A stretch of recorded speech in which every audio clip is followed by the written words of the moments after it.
ان کے lieutenant governor جو Jammu and Kashmir کے ہیں انہوں نے حکم دے دیا جموں اینڈ کشمیر میں جتنے بھی ادارے ہیں، انسٹیٹیوشن، سرکاری انسٹیٹیوشن ہے، وہاں پر بھارتی جھنڈا لہرایا جائے۔ اس کے ساتھ ساتھ اگر ہندوستان کی فارن پالیسی یا ایکسٹیریئر منوور ہم سے قدرے بہتر ہے اور وہ کنونس کر دیتے ہیں پوری دنیا کو کہ جناب پاکستان سپانسر کر رہا ہے ٹیررزم کو پوری دنیا میں، اور دنیا وہ کنونس ہو جاتی ہے، وہاں پہ خالی ایک ہی سکہ چلتا ہے اور وہ نیشنل انٹرسٹ کا سکہ چلتا ہے۔ وہ انڈیا کے اندر 2300 روپے کی پوری ہے ڈی اے پی کی پاکستان روپیز میں، اور ہمارے پاس جو ہے وہ آپ حیران ہوں گے کہ اس وقت 5600 روپے کی۔ Hello friends, Jai Hind, a very warm welcome to Hindustan special channel. Article 370 کو رد کیے جانے کے بعد اب جموں کشمیر میں کیول بھارت کا ترنگا جھنڈا پھہرایا جاتا ہے۔ اب جموں کشمیر کے ایل جی نے یہاں کے سبھی سرکاری عمارتوں میں ترنگا جھنڈا پھہرانے کے نردیش دیے ہیں۔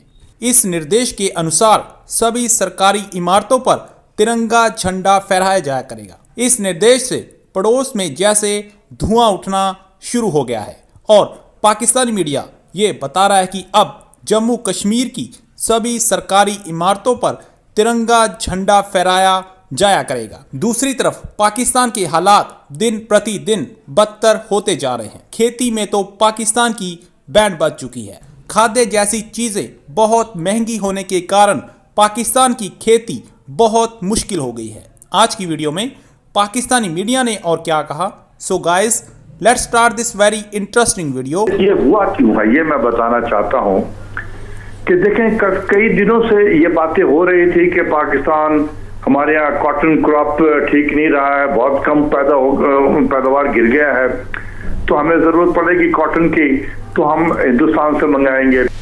اس میں ہندوستان کی بدنیتی کہوں گا، ہندوستان کی بدنیتی کہوں گا۔ اس کی وجہ یہ ہے کہ ہندوستان میں ابھی آپ نے دیکھا کہ ایک فیصلہ کیا، ان کے لیفٹیننٹ گورنر جو جموں اینڈ کشمیر کے ہیں انہوں نے حکم دے دیا، پہلے تو انہوں نے ایڈریس کیا تمام سول سرونٹ کو جو لا اینڈ آرڈر کو مینٹین کرتے ہیں، جس پہ deputy commissioner, district magistrate, police officer, ان تمام لوگوں کو، کہ جموں اینڈ کشمیر میں جتنے بھی ادارے ہیں، انسٹیٹیوشن، سرکاری انسٹیٹیوشن ہے، وہاں پر بھارتی جھنڈا لہرایا جائے، اور 15 دن کا انہوں نے نوٹس دے دیا کہ 15 دن میں تمام سرکاری دفتروں میں ہندوستان کا جھنڈا لہرایا جائے۔ تو اب وہاں پر انہوں نے جھنڈا لہرانا جب شروع کیا، اور وہاں جموں اور کشمیر میں ہر طرف ہندوستانی جھنڈے لہرائے جا رہے ہوں، تو آپ سوچیں کہ اس کی کیا امپلیکیشن ہوگی۔ دو صورتیں تھیں، یا تو ہندوستان جو ہے وہ تجارت کو کہتا کہ ہم ایکسپورٹ نہیں کریں گے پاکستان کو، تو ہو سکتا ہے کہ وہ انٹرنیشنل فورسز جو چاہتے ہیں ہندوستان اور پاکستان میں تعلقات میں بہتری ہو، تو وہ ناراض ہو سکتے تھے کہ دیکھو پاکستان کو چاہیے یہ چیز اور آپ نہیں دے رہے ہو، پھر کہتے ہو کہ تعلقات کیسے ٹھیک کیا جائے۔ تو انہوں نے کہا کہ لاٹھی بھی نہ ٹوٹے اور سانپ بھی مر جائے۔ ڈاکٹر صاحب اب اس کا متبادل آپ کیا دیکھتے ہیں؟ ہمیں متبادل ہماری حکومت کو کیا کرنا چاہیے؟ چینی کہاں سے منگوانی چاہیے؟ مطلب یہ کوئی ایسی چیز نہیں ہے کہ مطلب ساری دنیا پڑی ہوئی ہے، جہاں سے ہم ماضی میں منگاتے رہے، را کاٹن امپورٹ کرتے ہیں، ہم وہاں سے کر لیں۔ تو یہ تو ایک منافقانہ رویہ ہے۔ کیا ہم نے اس منافقانہ رویے کی رو میں بہنا ہے، یا اس میں سے ہمیں اس کاز کے ساتھ کھڑے ہونا ہے؟